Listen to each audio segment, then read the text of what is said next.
Coming in. I'm coming in.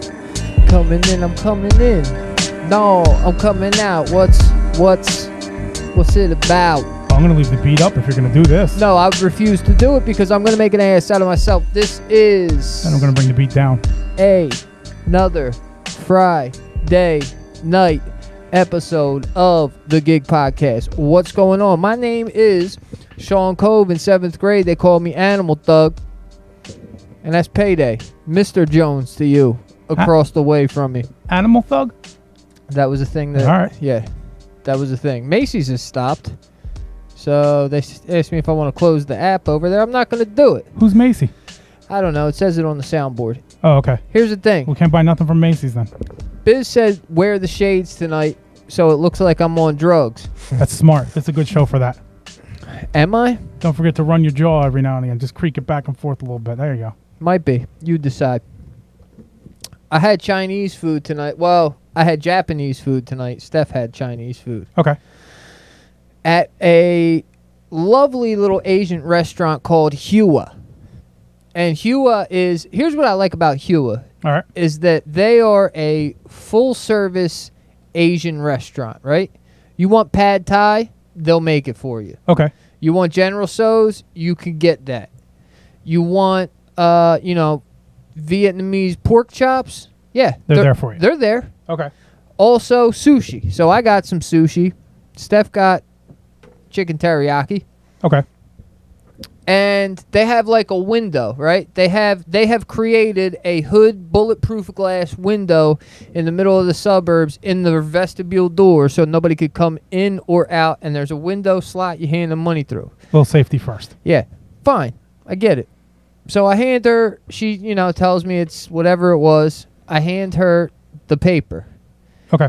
I'm trying to hand it to her, and she's mushing me with an empty Chinese General Tso's plastic container, right? Like she's trying to, like you're getting too close. She's trying to back you up. Well, I realized what she was trying to do is get me to put the money in the empty General Tso's container. Oh, okay. I got you. So I put that together. I'm like, all right, here you go. I drop it in there, right? Okay. She takes it, walks over to the register, puts the container down next to the register. Okay. Picks up the money that I put in there, puts that money in the register, pulls out her money, puts the change in the General Tso's container, and then walks it back to me for me to pull it out of the General Tso's container. Right. Okay. So we're just not touching each other. Completely eliminating the entire purpose of really the General Tso's container at all.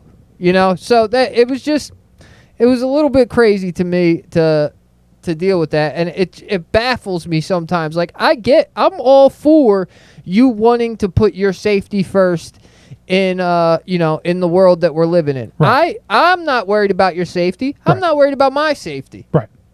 But I'm fine with you being worried about yours.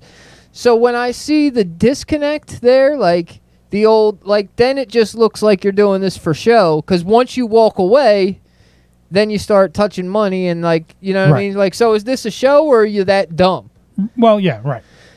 Which one it is, I don't know, nor do I really care. No reason to speculate. So here in America, we have a thing where, it's almost taboo to discuss money in certain aspects. Okay. Right? You don't, you never really tell somebody what's in your savings account. Right. You don't tell somebody what your yearly salary is. Sure. You may not tell them what you're invested in or how you invested it. It's none of their business. It's not, but at the same time, I think I think it should be a thing that's freely shared. And I understand part of the reason that it's not, I think, is because there's so many people who look at money as this a measuring stick of who's better than who. Oh yeah, for sure. That's a feature in this country is your money is not only sort of a one particular thing to point to of how good you are, but you're right. Yeah. That's what it is. I'm sorry. So here's the thing, right? Before I would be remiss if I didn't mention that if you're a guy who likes to get the traction when you're in between the sheets, right? You can't go in your socks because you're slipping all over the place. You can't get a good stroke. You know, maybe you're more into wearing your Adidas or some sort of trainer while you make love to your old lady. If Sure. you're that guy, we have the solution for you, which is clap cleats. Clap cleats is a sock with grip on it. It is more thrust for the lust. A little bit of traction when you're getting action. Go over to clap cleats. Use the promo code the GiG, and they'll give you 15% off. Get yourself a pair. Get yourself two. Get your man a pair. Drop him a hint if he's not dropping it right. Drop him a hint. Drop a couple dollars on clap cleats, and he's going to drop you to the bed for a good night's sleep. Right. Clap cleats. The GiG is your promo code. That's Anyway, right. so there's this thing, and actually we saw it this week with me and Gavone, right? Okay. So me and Gavone, when he gets a job, we split it, right? Right. If he brings work in, we go 50-50 on Okay. it, especially if it's floor work. So that's the standard arrangement between you two? yeah. Okay. Yeah. So he brings in, he's trying to get his own business off the ground. Pavimento flooring, right? Okay. Which, if you know Italian, the word for flooring in Italian is pavimento. Right. So his company is Flooring, Flooring. which is phenomenal. We Right. came up with that name one day at lunch, and I think it's great. It's like when you go to Starbucks and you order the chai tea, so you're ordering TT. Yeah. Yeah, I gotcha. So Pavimento Flooring pulls in. It's a young company, right? Right. Just got his business cards. yeah. He's just getting his LLC and shit together. I support it. I love to see it, right? Okay. I will hate it if we wind up going two separate ways because we got a good situation going, but I'm not here to stop any guy from getting his shine on. So in your mind, ideally, once everybody is doing things as proficiently as you'd like them to, if you get a job that involves flooring, you call in Pavimento, and if he finds a job that involves other construction beyond the flooring, he calls you in, and you guys are just weaving in and out of each other's work. The reality of that, probably not. Okay. Well, maybe, because I hate doing floors, so Right. maybe it's possible. I would say it's just two separate things, or maybe it's just two companies joined together. You know me, man. I play the cards as they're dealt. Right. So he has a friend of his old man, a friend of his father, is some big business shark. And we're like, all right, great. He's got some real estate. Maybe he's got some shit going on for us. Gav says he's got a job or two. I say, great. Talk to him. Let's see what we got going on. He's got a powder room and he's got a foyer, both in South Philly, that need to be done. However, the first thing is he tells us that at this foyer, it's my cousin's house. So the day you say you're going to be there, you got to be there because they're going to give me shit about it if you're not. Right. No problem, dude. You know what I mean? That's fine. I do my best to avoid business with family for just those sort of reasons. Like you're kind of obligated to behave outside of your normal window of behavior, which just fucking has a domino effect on everything. Yeah, it's not the ideal situation. Business with family is not an ideal situation for sure. So he's like on top of, and I'm not talking to this dude at all. Right. It's all really just Mike, and I'm getting second hand from Mike. So he's on Mike about getting us over there. So we get over there to a place that we think is his cousin's house in South Philly. And as it turns out, it's an abandoned crack house in Strawberry Mansion that nobody lives in. And that's an easy mistake to make. The lockbox is broke. Of course it is. And we're supposed to float the material for the job. Fine. This sounds like the kind of thing you'd be looking for. Yeah, yeah.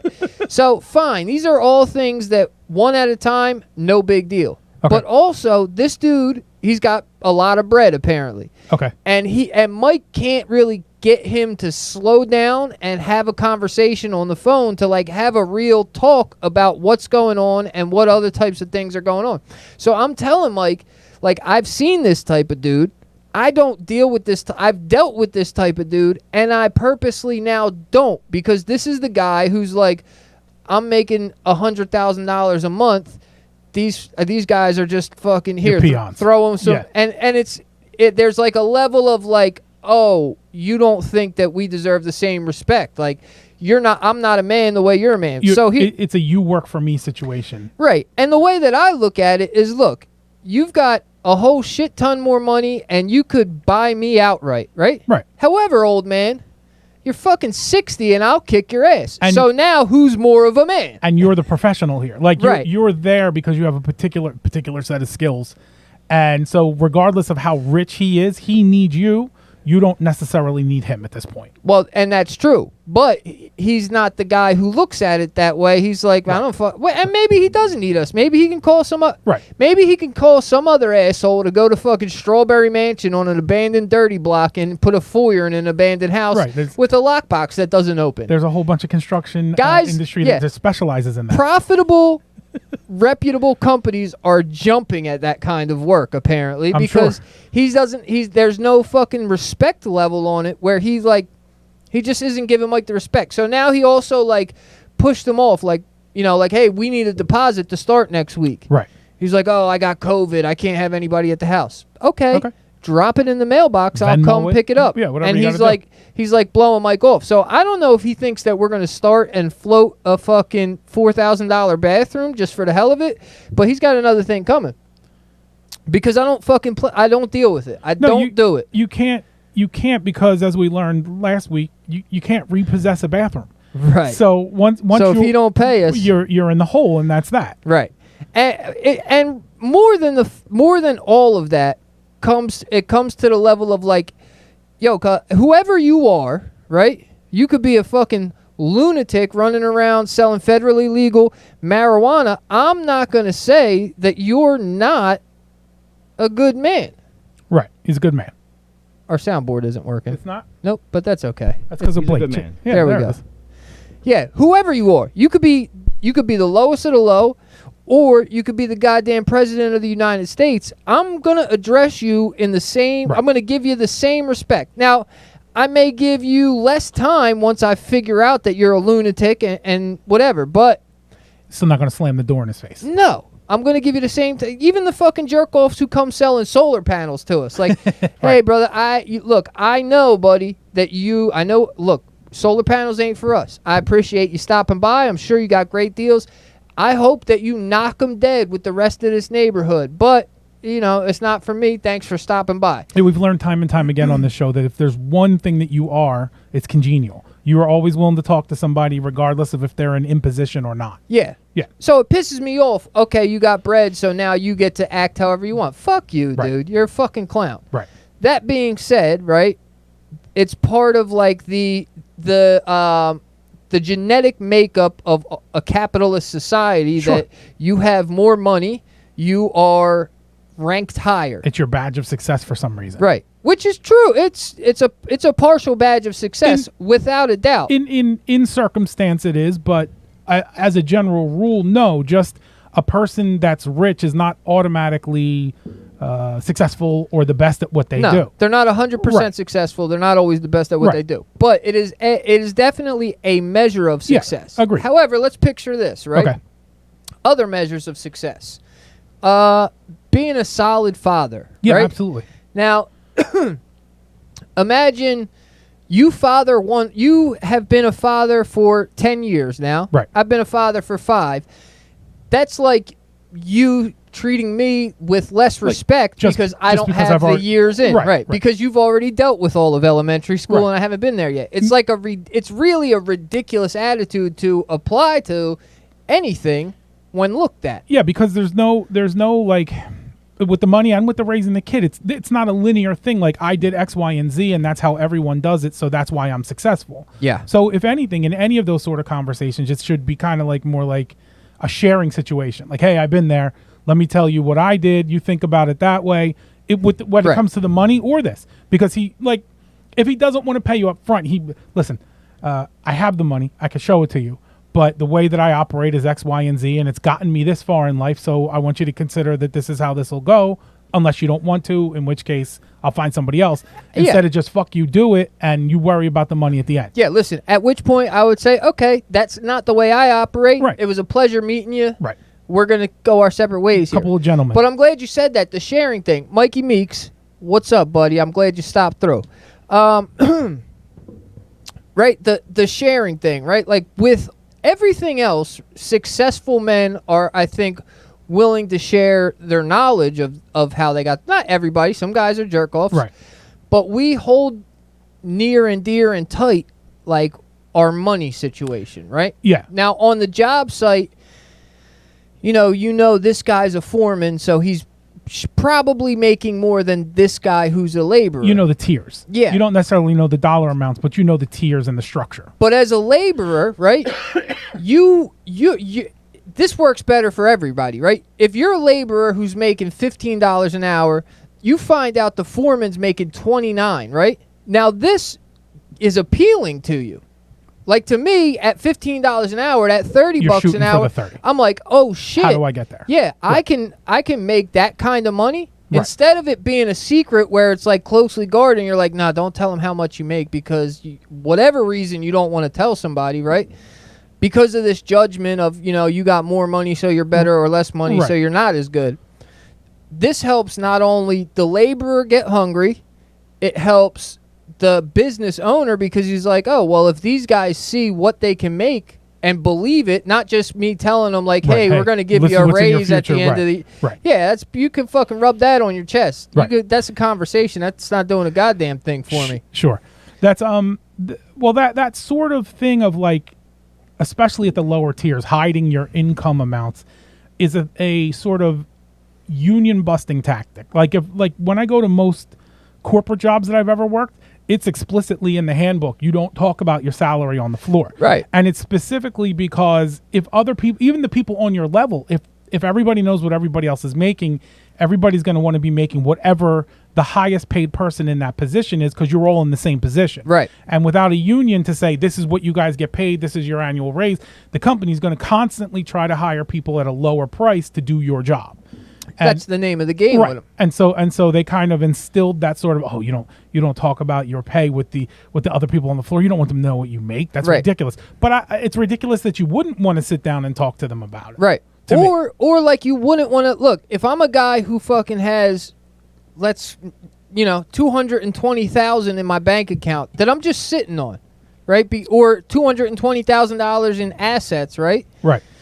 I want to speak about it, not because like I'm like, oh hey, look what I did. It's more to me. It's more of the like, hey, look what you can do. Right. And do you want to learn how to do it? Do you want to ask me some questions on how I got this $200,000 in my bank account? Because if I can do it, you could do it. Let me tell you my success story, and maybe that'll inspire you to go down your path. Right. But everybody doesn't think like me, and we know that. No, there's a lot of people. First of all, there's a lot of people who think that money is a zero-sum game. And if you give away a secret that someone else will earn money off of, then you won't earn that money. Right. And that's not necessarily true at all. And then after that, it's protective bullshit so that we can corner the market on earnings. When I start thinking about money, right? It seems to be an infinite amount of money out here. Right. Like if you think about money as like the money that's available for the taking, it seems as there's so many fucking different ways to get it. Now, I can't seem to break out of the bottom tier level of getting it, right? Well, it's not necessarily the bottom tier level. No, not the bottom. I can't get past the selling my time for money period. Okay. Right? That's like where I'm stuck at, and I'm trying some different things. But when you're selling your time for money, a lot of your time gets taken up because you're selling your time for money. selling your time for money. Right.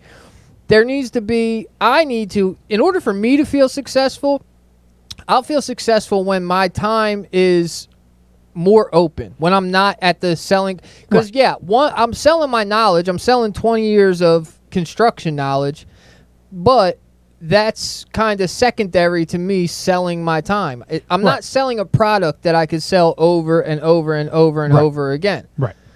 So my success, I think, will come when I feel like I can sit back and have like almost a multiple streams of income sort of thing. Freedom of schedule. Right. And I say that because the point before that was that's when you jump while you're trying to figure that out. That's when you jump to like the consulting level to where your consultants, the big consultants, kind of just pick and choose their schedule. They say, okay, I'll come out next week and I'll go over my consulting with you. And then the 2 weeks after that, I'm on vacation. You don't like it, I don't really give a shit because I'm only here for like one job and I'm out. I think that's where like selling a book comes into play. Like, Okay. Right? Because you make a product once and then you can continuously push that product. Yeah, and your time goes to figuring out new avenues and new Promoting places it and to things like promote that. it Right. and shit like that. Right. So I think that we should be more open with it, especially with investments and savings and like whatever. If you feel like you want to keep it a secret what you earn because the world is the way it is and some people judge you on the amount of money you earn, that's fine. But I also think that as far as investments, savings, and what you do with your money to make more money, I think it should be openly shared, at least amongst your friends. You don't got to give it to the business competition, but like, Right. you're fucking...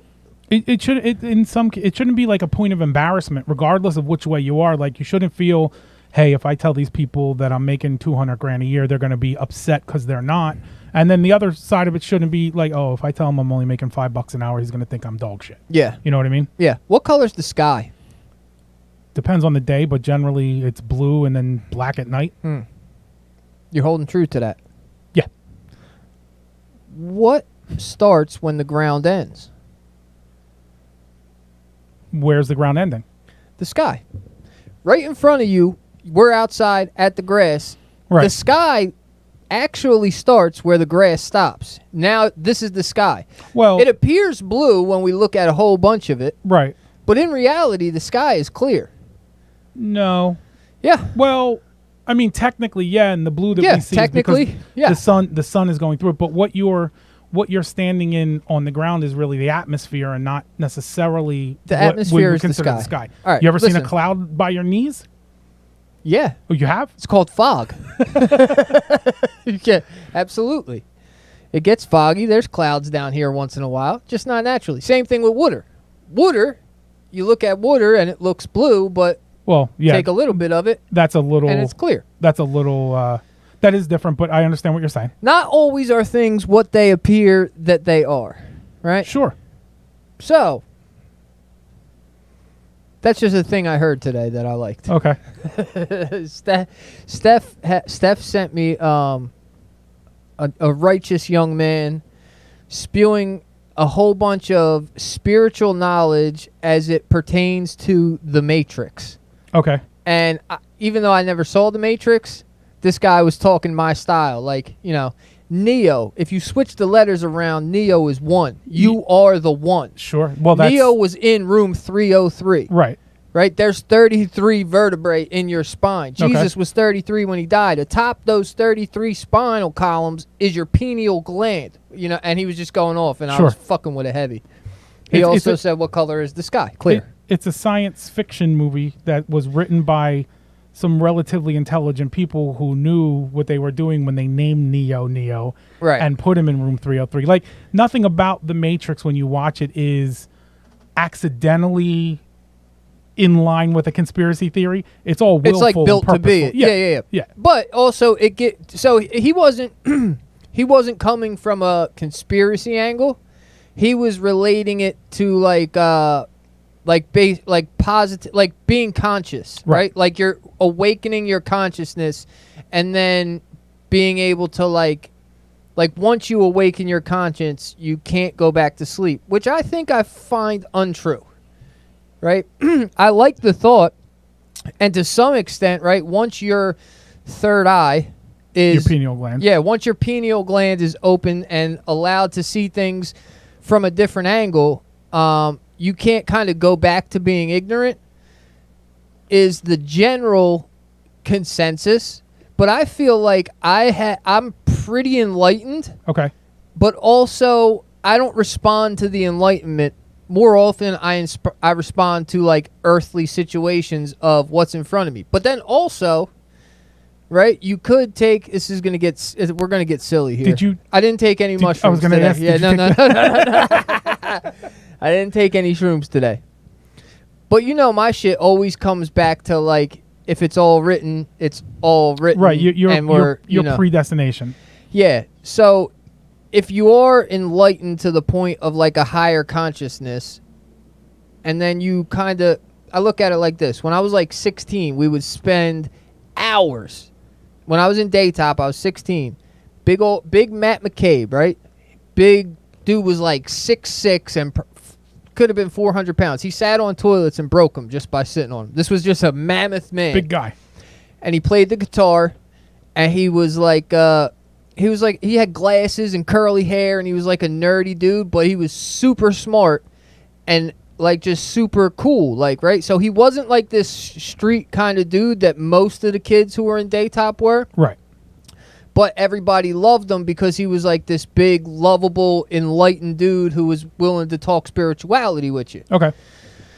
So me and McCabe, McFlav we called him, a.k.a. McFlav. Right, Big McFlav. Big McFlav, we could sit and like go into universal thought for hours on end, sitting on the side of the kitchen at Daytop, and then come all the way back around to it. And the conclusion is like we thought all the way out to here. And then came back. And then still came right back around, and here we are. Right. So, like, I feel like in my life, that level of enlightenment has kind of been achieved, but I've also realized, like, that's not doing much for me. I still have to live and play in the game that's in front of me. Okay. You know, the game of the world and the game of society, even though you want to be like it would be great to be this enlightened being who just sits under a tree and, you know, meditates and helps people Sure. and does all the wonderful things all day long. Yeah. But that's not the game. That's a game outside of what It's like you have to play. A Buddhist monk or something like Yeah. that would be that sort of lifestyle. It would be. Yeah. And if you can and would like to, like, kind of live that lifestyle, it's great. But I just don't think that, I don't know if. Well, you could argue that if you're truly going to be enlightened, that sort of lifestyle is part and parcel with being enlightened, because a big part of it is sort of divorcing yourself from everything that would be earthly. Yeah. So any reason that you would have for not wanting to be a part of that lifestyle would probably include something earthly. You know what I mean? Like I wouldn't want to live it because I have my family and I love my family, and like I wouldn't want to be just by myself all the time. However, it's hard to say that your family is a earthly. Oh, they're 100% an earthly thing.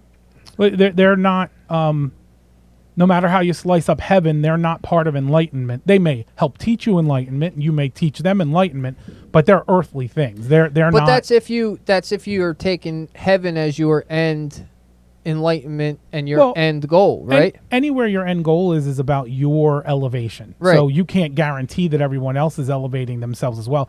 So but it's hard to like for you or me, right? It's hard to disconnect from being a father. Right. Especially if I think a father of a single child, because then that bond becomes that much stronger than it would be if you had 3-4 Nobody's kids. fighting, yeah. Yeah. It's hard to like be enlightened and elevate yourself and say like, oh, this bond and this feeling and this love that I have for my child and that my child has for me isn't part of this enlightenment, part of this rightness, part of this elevation. Like, if you look at it as like you're saying with heaven being the end goal, yeah, your family is not necessarily heavenly objects, although if heaven is a thing, we hope that all of our family is there with us. Right. I think if heaven is a thing, everybody's getting there, right? Okay. I feel like if heaven's a thing, no one's getting there. That could be true too. Or heaven's just not a thing and we're all getting to a hole in the ground. Right. Well, that's most likely. Yeah, I would prefer, I think, to be I'd like to we already went through what I like to be. We decided that I wanted to be sprinkled into cans of Krylon and sprayed on walls everywhere. No, you were going to be buried with a little trigger that we could pull and keep spritzing you with cologne the whole way out while you're in your casket. Well, I just I want like like the bathroom air fresheners that just spritz by themselves. Yeah. I need one of those with Polo Black in it with a little in my solar casket. panel hooked up to it so it can last longer than the battery. And then like every year or so you come change out the bottle so that there's more cologne being sprayed. Because if I get dug up in the year like 45,000... You're going to be the freshest corpse out there. I want to be smelling good, man. You know? I want to definitely smell good. I wonder what it would cost for Ralph to do my casket. Well, to get a polo casket, I think we could swing it. It's probably I would have a to pretty start penny. saving now, Yeah. though. I would think you would at least want. What do you think? 60,000? I know those Kiss caskets are like 8 to 10 grand, and it's, What's a Kiss casket? well, the band Kiss sells caskets with like their logo on it and shit like that to their fans. you And gotta be a real dweeb to fucking do that. I mean, you're talking about getting a fucking polo casket. So I'm relax. not claiming that I'm not a polo dweeb, bro. Listen, I But- never claim anything other than polo nerd. But I'm just saying they're probably like, they're probably cheap caskets with their logo slapped on them. So we got to think that Ralph is going to be above He's that going sort to do a of nice behavior. casket, So, double stitch yeah, lining, 60, 70, somewhere up in there. Maybe It's a- a small house. maybe a corduroy lining. That would be nice. That would be nice. Like the dark brown, and then you got a nice blue suit when you get buried in there. I think a corduroy lining, but not single colored, right? Okay. Like, you know how Ralph, like polo, some of the polo sport stuff is like big block colors. Like, okay. Like you get a blue patch here and a yellow patch Like a down pashmina here. look? Yeah. Okay. Like some of the sailing gear has plenty of joints, right? Right. Well, I think I want a polo casket, and the interior lining is going to be corduroy, but all kind of earth tones. We'll have a dark brown, a light brown, a green. Okay. And then instead of the horses, I want the polo ducks, the hunting ducks. Oh, okay. Because that's kind of like an official stamp. That's Right. pretty serious. And if they do dig you up, you want to look unique. yeah, I got you. 160 racks for a polo casket. That's probably about right. It doesn't sound unreasonable. yeah, I'm going to start putting some shit together now and see Yeah. if I can't Yeah, make you that got happen. you got to invest in some crypto. Make sure you have that money. I also want, at my funeral, I want a New Orleans second line band. Right. We talked about this too. I'm just saying it again Yeah. because I want to make sure this Listen, happens. we've got it recorded, so we can always when your untimely demise happens, because I'm pretty sure it'll be an untimely demise. I don't think so, man. We'll go back through the tapes, and well, to you, no, because it's predestination. So whenever it is exactly It's when it it's was supposed to be. Yeah. But and then we'll go through the tapes and we'll listen to them again, and we'll be sad about it. But then we'll figure out, okay, we need this, This is and what we this. need to do. Yeah. Yeah. I'm going to try and start putting money away now. Maybe get some life insurance to Yeah. help ease the... Little Ed McMahon checks coming in. Yeah. Also, a candle never burnt out lighting another candle.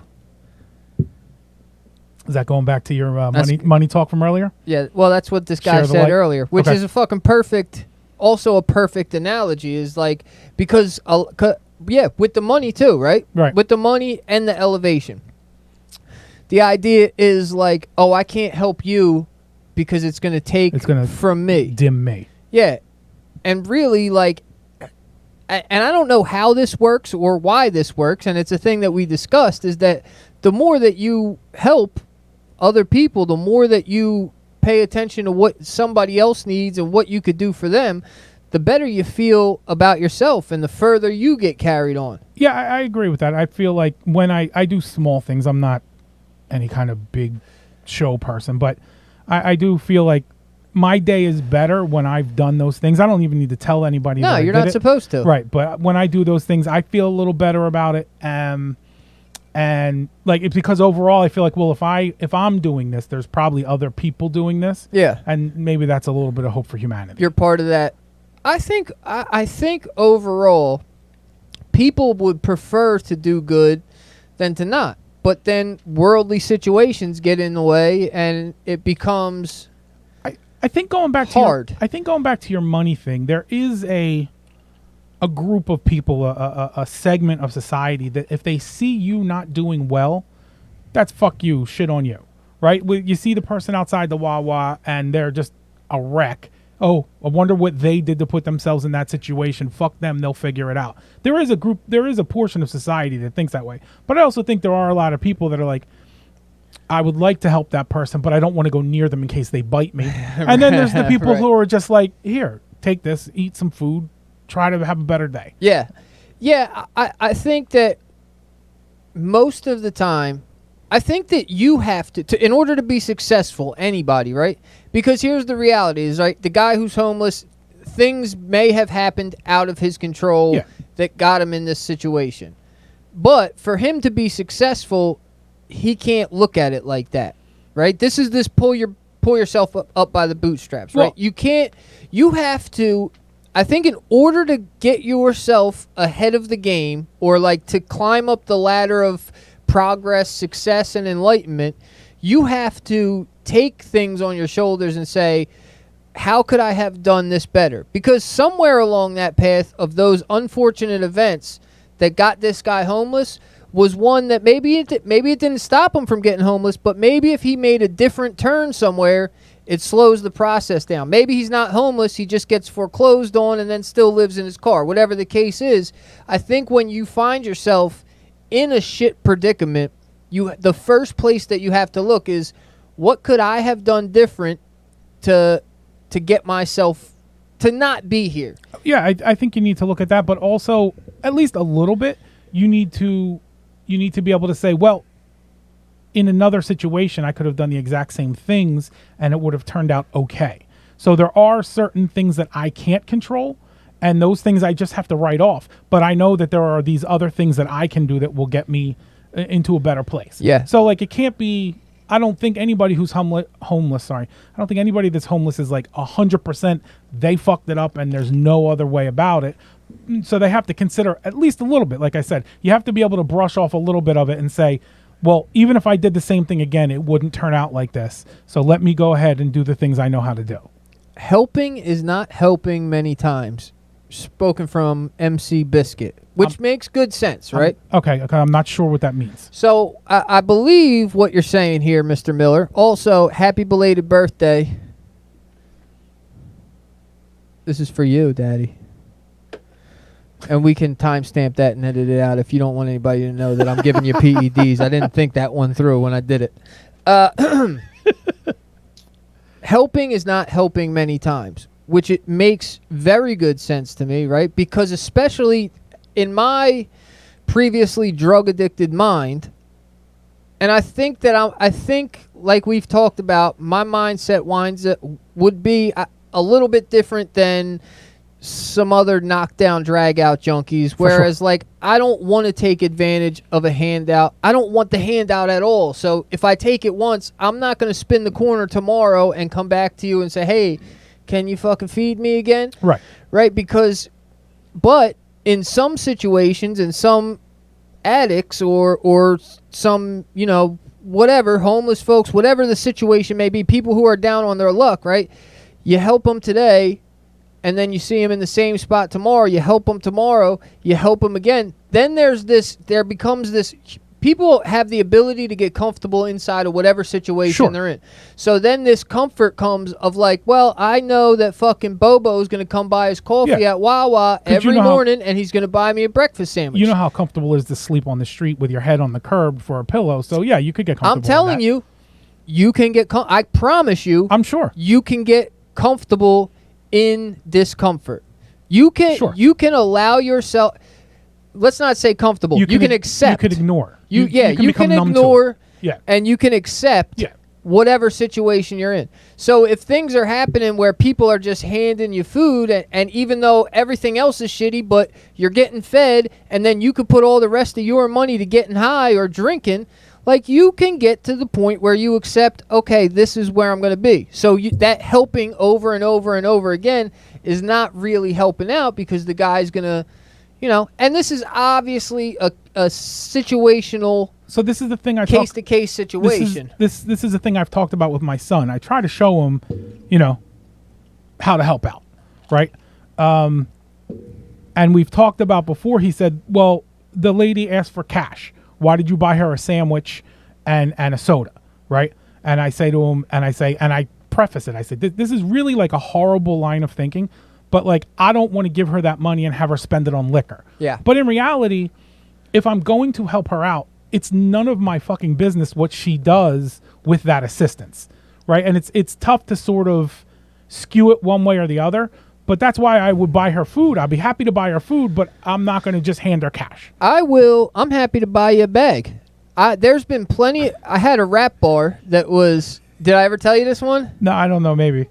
It was like, I changed my voice to, I'm rapping rappity rap. Yo, can I get $1? Yo, I'd have gave you $2 if you said it was for a bottle. Right? So there's been plenty of times when I'll ask somebody who's out doing whether they're begging for change or trying to, you know, pump your gas over in the city, whatever, like, what's your poison, cuz? You know, and they can lie to me, and then I'm like, oh, all right, whatever. And then I carry on. But when they're like, oh, I smoke crack. Like, oh, all right, $10 should get you a rock, man. Here you go. Because sometimes when you're fucked up, you just need to get high. You just need to get fucked up when you're fucked up, you know? And who am I to fucking tell a guy that he shouldn't forget his problems by doing drugs? Because I used to forget my problems by doing drugs. Right. I get it.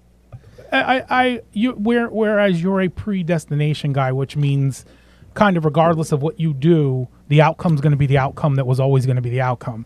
I'm more of a chaos guy. Like, everything that happened before this brought us to here, and everything that happens after this dictates where we wind up.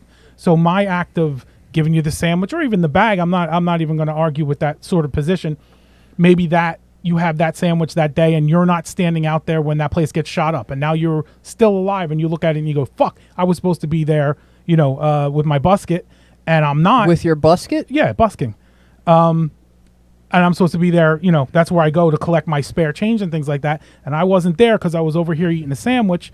And now I feel a little bit more like, okay, maybe I do belong on this earth. And now I'm going to go see if I can get a bed. Like there's a domino theory that can happen. It's not going to happen every time or even most of the time. But yeah, if getting them high for that day makes them forget his trouble, and that's the day where they get high and they go, you know what? I'm fucking sick and tired of getting high out front of the Wawa. I want to go try to get cleaned up. Fine, great. Then you did your thing, even though it seems like you did a scummy thing. You really didn't. You put them in a position of clarity. Yeah. Yeah. What up, Lou G? Lou G in the building. Louis, Justin Malates is in the building. Biz is here. There's some other people here, but they're being quiet. So why don't you announce yourself when you come into the goddamn gig? You motherfuckers go to work and you don't clock in? Clock in. It's not salary gig. God damn it. Tell us you're fucking here. All right. Here's another thing. And we're not going to get too far into this. Okay. I know because of your lack of interest and I don't want to say minimal, but minimal to mediocre knowledge of the DVD era. Mediocre? Yeah. Oh, okay. The rap DVD era. The okay, rap that's DVD fair. era, That's fair. right? I'll take that. And now that I'm actually, I'm going to stand by it. Fuck it, right? Okay. Hollow Man. Are you familiar with Hollow Man? Is he from, like, California? Is he a LA guy? No, he's from Philly. Okay, then no. Yeah. Hollow Man is the second best rapper out of the DVD era. Okay. Following behind, obviously, Vodka. So, where, time-wise, what do you consider the DVD era? I would say the DVD era is probably like, it probably started around 99. I'm asking for you. Yeah. It probably started around 99, although my DVD era was probably like 01, maybe all the way up until like 04. Okay, and when you're rating these rappers right now, you have Hollow Man and then Vodka, or Vodka and then Hollow Man. Yeah. This is only the guys who just appear on DVDs, not all the rap that came out during that span. I'm ranking them strictly by what happened on the DVDs, right? So, like, Crack, Petey is a DVD era rapper. Right.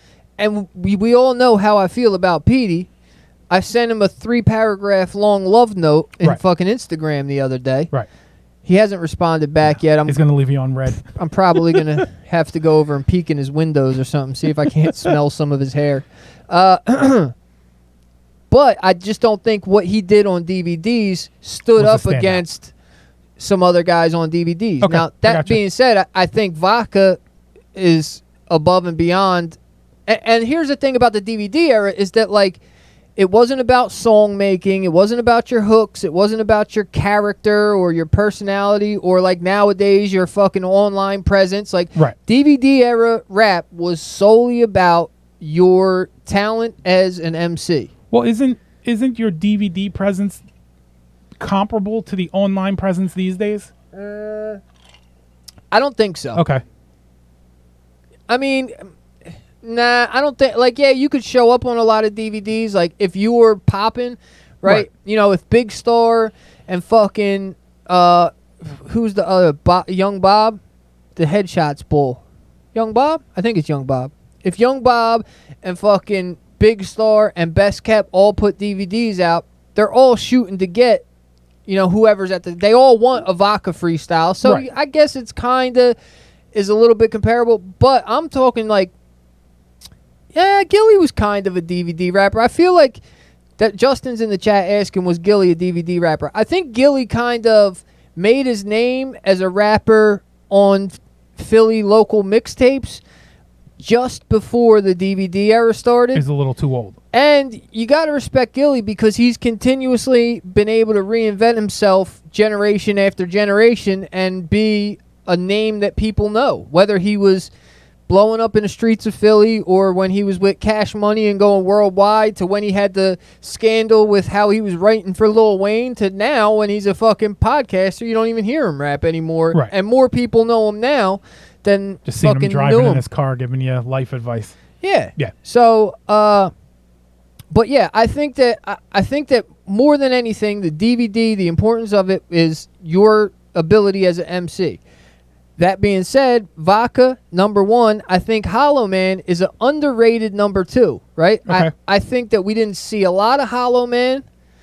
He was out there. He put his fair share. He wasn't like one of the lesser known guys, but he wasn't a Joey Jihad or a Reed Dollars or a Meek or he wasn't all over the place.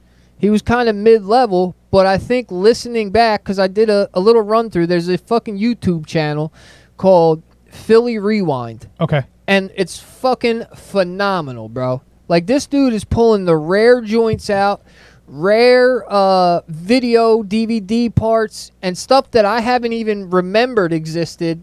I haven't seen it since I was 15. It's fucking great to just breeze through there. And I heard Hollow Man joints.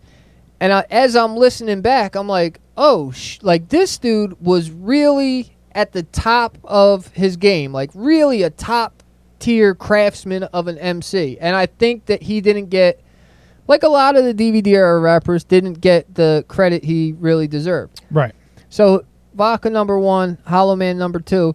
Now I think bigger than both Vodka and Hollow Man, there's one rapper who maybe didn't have as many appearances, and all of his appearances weren't like, they were all good to great, but they weren't on the level of Vok. They weren't on the level of,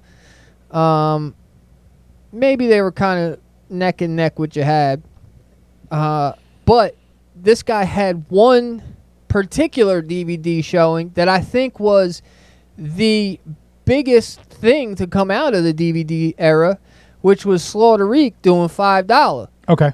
I think that far and beyond exceeded anything else that somebody put out in a DVD era rap. Like, I think that spread like nothing else did, which is pretty amazing to think about, like how it worked its way out before really the era of things being viral, and how like Canada knows about Slaughter. Well, I was going to ask you that.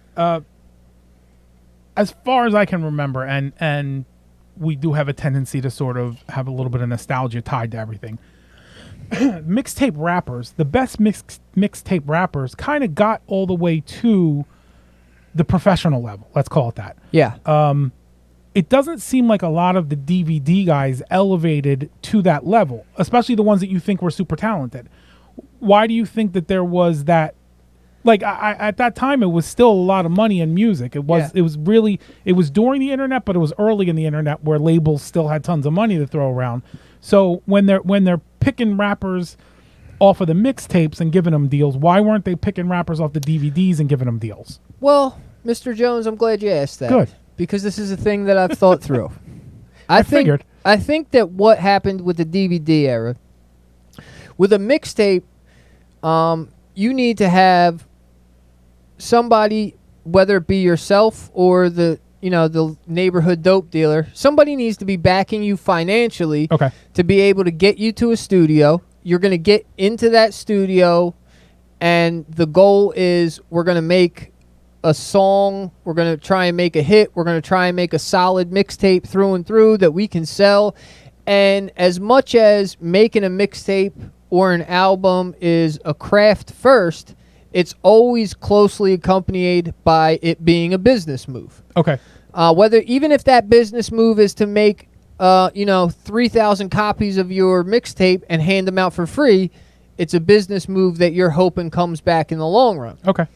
With the DVD era, these guys like Big Star and Young Bob were just rolling around the city with a camera, going into spots where the reason that there was 8 dudes standing on that corner behind them, behind Vodka Freestyling, is because that's the block where they were selling coke at. That's where they were. Right. They didn't congregate there just for the video. Yeah. And I mean, I'm sure in many cases, they did, but also it was like the DVDs came to you. So you might not have even really been that serious about your craft as a business or as a way. Like, your focus might have been hustling. Your focus might have been going and working your job at UPS. Your focus might have been trying to learn carpentry. Whatever else it could have been, you didn't get on the DVD necessarily because I guess you could get on the DVD if you were focused and hustling and trying to get there, but also there was a lot of cases where the DVD just came to you because,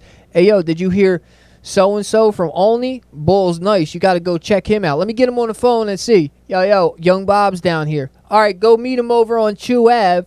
They're out there right now. He'll give you 16, and boom, you rap into the camera. Young Bob takes off. He goes to make the bread off the DVD, and you're doing your normal life. So you're basically saying, boiling it down, creating the mixtape at least shows a little bit of initiative and business savvy, whereas just being a spotlight on a DVD is something, not that everybody's good, but something that could happen to anyone because you're not preparing for it.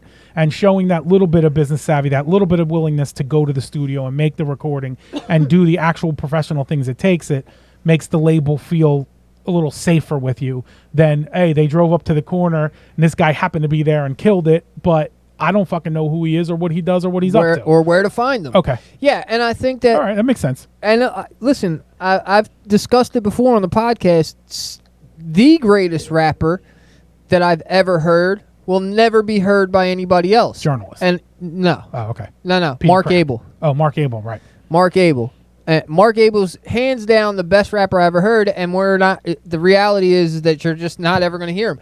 I don't think I'm ever going to hear him again. I wish I would. I would love to fucking find Mark Abel because I'll get him fucking. I'll be the financial backing and put him in. Although Mark Abel probably doesn't need financial backing. Like he was a gangster. So he makes his money and he does what he does. But best rapper I ever heard, and nobody's going to hear him because he's not really putting his focus into there. He's got a family to feed. He's a street dude. He's doing time. He's out in the street. He's doing time. He just happened to be a guy who was this phenomenal rapper.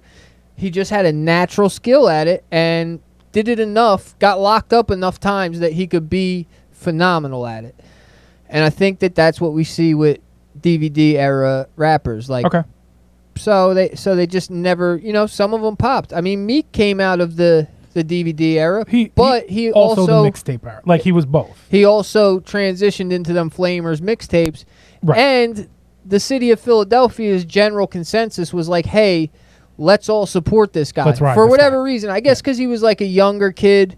He was making good music, and he was like, 17 years old or something like that. So it was kind of like a hero story. And I can remember Cosmic Kev like saying it on the radio, like, if we can get behind them, if the city gets behind them, there's no way that we, and sure enough, that's like, that's exactly what happened. I don't know these people, bro. I'm legal.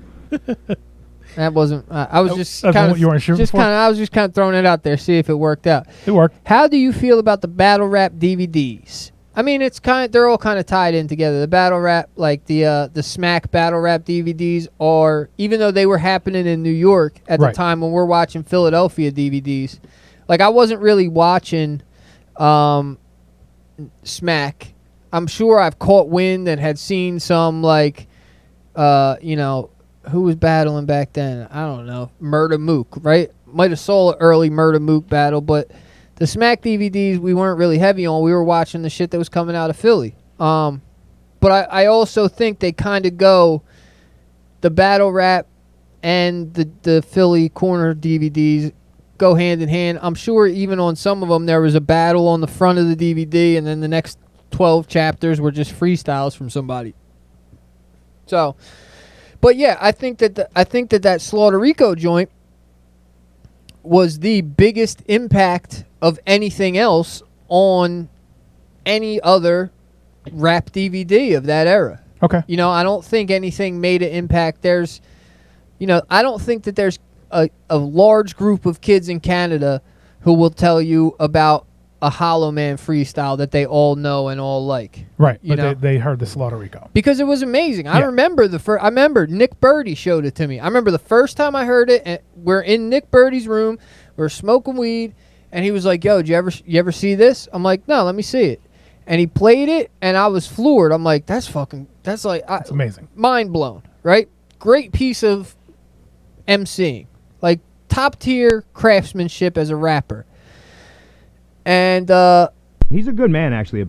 you know, and I remember it. Oh, and then shortly thereafter, I got locked up, and I fronted like I created that rap.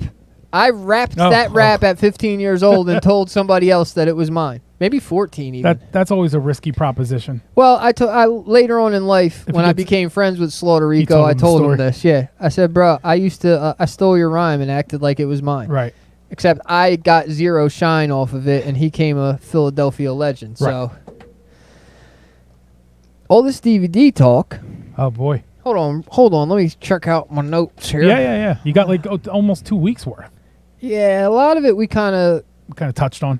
Yeah, this is all today's, but some of the stuff that like we skipped last week, we touched on in Monday's episode. Okay. Oh, how about this one? Uh-oh. I'm watching a podcast. Okay. Famous or mid-tier? It's pretty famous. Okay. And they wind up calling a guy because on TikTok, this guy, his TikTok, people will do anything for TikTok fame. Oh, of course. It's Well, I mean, fucking disgusting. It's saddening. You don't have to put the word TikTok in there For fame. Right. Well, yeah, it's all relevant now. All of it. Instagram, they'll do whatever the fuck it is to get eyeballs. This is what that I never thought we'd see the day on this one, right? All right. This guy, his claim to fame is that he has herpes and you can ask him anything. All right. Right. All right. Right? So now you ruined any piece of pussy you're ever going to get in the future because now you're the guy who has herpes, right? Not only do you have it, and fair enough, it's going to be tough to get snapper anyway when you have herpes if you're being honest about it. And you got to find women who have herpes. Yeah. But now, even a broad who might fuck you, now that the rest of the world, like a chick with herpes would sleep with you. Right. However, a chick with herpes might not sleep with the guy who tells the world that he has herpes because now they know she has herpes. Right. Right. But this guy was like all about telling you about his herpes, and he was like really out there for the fame. It was, I don't know if it was respectable or repugnant or really what the situation was with him. It was all striking for sure. I mean, I'm not saying you're wrong, but I think there's a lot of people who do that, who find themselves in a bad situation and decide just to lean into it. Like, I'm not going to get any better than this, so I might as well just go right ahead and lean shoulder first into this and see what comes out of it. Because he's probably more famous now than he was before, and for whatever that's worth from the TikTok Creator Fund, now he's got some money to buy some medicine for his herpes. That's true. Well, he's definitely got a whole bunch of more people who know he has herpes now. Well, yeah. So maybe his options have widened as far as, now he's gotten out to... He's getting invited to some maybe that was parties his and whole whatnot. shtick. Maybe his whole thing was that he was trying to he was trying to find girls who had herpes to hit him up. Right.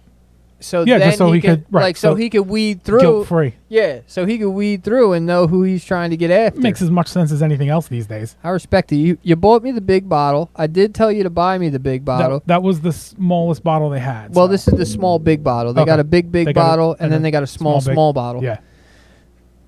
I don't know if it was a good idea.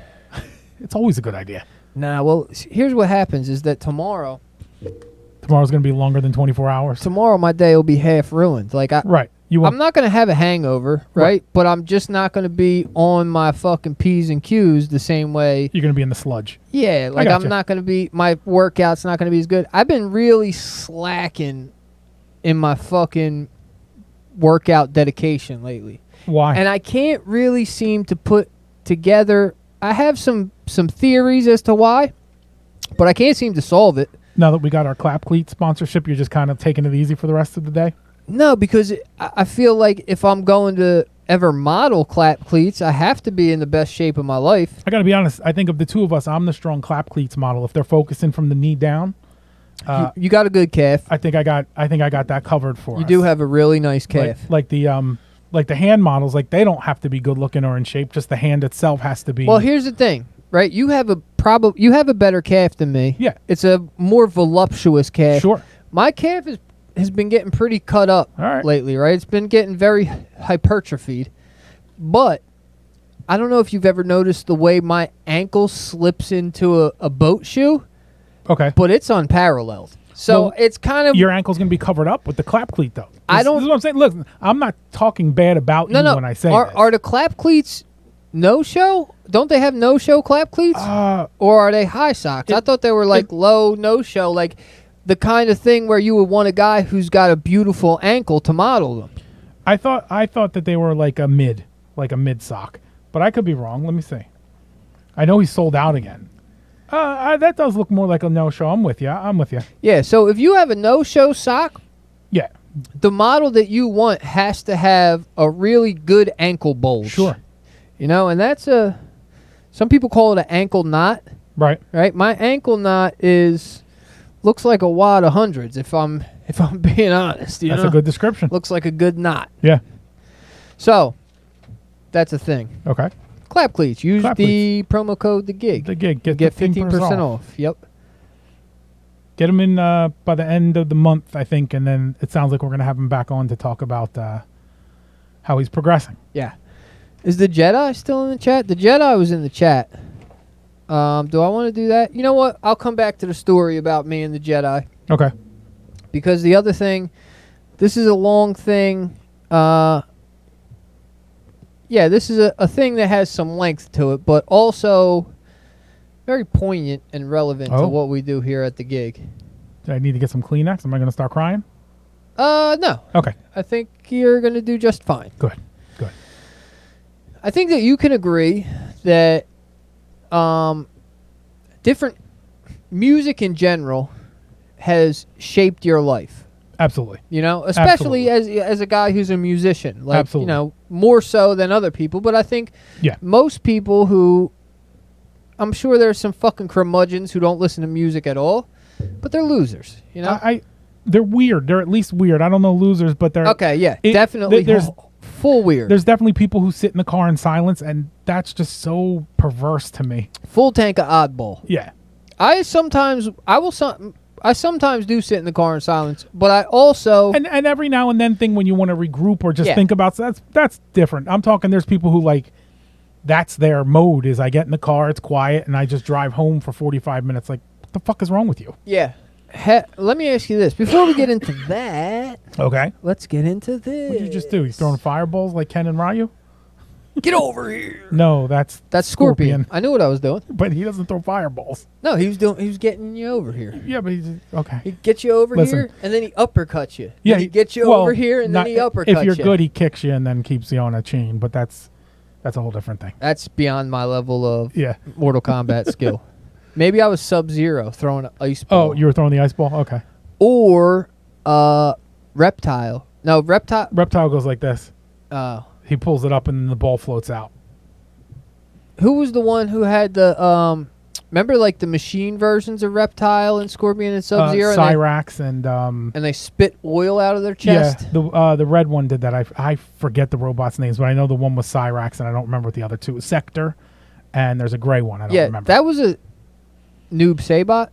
No, he was Wasn't he like a secret character? He was a secret character, but he was one of the ninjas. Like, he looked like Scorpion and Sub-Zero, except he was in all black. I feel like the robots... The last names of the two creators, Boone and Tobias. Yeah, I actually know that. I feel like that, like Sub-Zero and Scorpion were favorites. Yeah, for sure. You know, first one, For sure. I feel like they were the two favorites. Yeah. With like, you know, a kind of a far off second being like Raiden, and who was next with Raiden after Liu Sub- Kang. There was a lot of Liu Kang players. Yeah. If they had big enough hands, because Mortal Kombat let you for moves that I'm a fucking nerd, whatever. For moves that you had to charge We up. already know that. For moves that you had to charge up, Mortal Kombat would let you keep the button down while you moved and fought. So he had that flying kick that he would do. Yeah, the bicycle kick. And so you could keep the one finger down the whole time and just get that off whenever you wanted and fight with the other three buttons, so you needed a bigger hand. Okay, I got you. When I was playing Mortal Kombat, I didn't have a big hand. Right. Anybody in the chat, who's your favorite Mortal Kombat guy? But I think that from Scorpion and Sub-Zero, a great evolution was the robots. Yeah, I thought that was a cool move. I do, over the course of Mortal Kombat, they're clearly lazy from time to time. Like, even with Scorpion and Sub-Zero and Reptile and Noob Saibot and Ermac, they're the same guy with a different color shirt on. Yeah. And they did that with the robots, too. But, yeah, the robots were a cool move when they changed the story and shifted it that way. Yeah. And then that's when they brought in Cabal, too, and I liked Cabal. I fucked with Jax. Yeah. I liked Jax. Like, arms or no arms? I know. Regular arms or robot arms? Robot arms. Okay. Absolutely, robot arms. Justin played Tekken. Tekken was good. I was never big into Tekken. What did Tekken get played on? Sega? No, that's all PlayStation. PlayStation 1, PlayStation 2 for Tekken. Yeah. Namco was all PlayStation at that point. Yeah, I played Tekken in the arcade. Yeah. And I like Tekken in the arcade. I'm not good at it. Right. But I like arcade Tekken. However, on the system, it was always Mortal Kombat. And really, I only made it to Mortal Kombat 2 before I was done with video games. So, so Mortal Kombat, for whatever reason, Mortal Kombat using the home controllers, the regular home controllers, just translated better because it's really only 4 buttons and then the block. So it just like Street Fighter, unless you got a special controller because you needed 6 buttons, yeah, always was real shitty getting off the heavy moves. But Mortal Kombat just translated the best of the home systems. Yeah. What was your favorite board? Let's talk first 2 Mortal Kombats. Okay. Right? Because everybody liked the pit, obviously. Yeah. Right? Because of you could finish them and drop them onto the spikes. Yeah, put them on the spikes. That's an obvious one. Yeah, I like the acid pool for the same basic That's what I was reason. going to say. Yeah. I like the acid pool. And then there's one where there were spikes on the ceiling, and you could uppercut them onto the ceiling.